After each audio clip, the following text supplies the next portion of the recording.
तर हॅलो मित्रांनो, मी आहे गावाला आता. तर हे बघा माझा भाऊ इथे काय करतोय. काय करतोयस रे? सगळीच आता आमच्या गणपतीचा लास्टचा दिवस आहे. आता तुम्हाला गणपती दाखवतो बघा.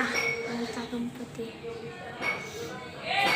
आणि मखर पण दाखवा. आणि हे बघा आमचा सगळा डेकोरेशन. आणि आता हे बघा इथे सगळे.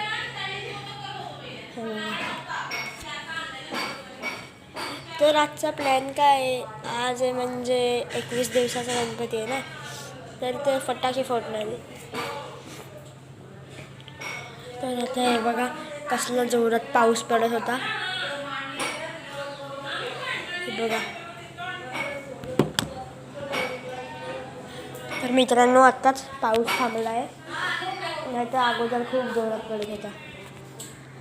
तर हे बघा अख्खा, हे बघा काय झालं.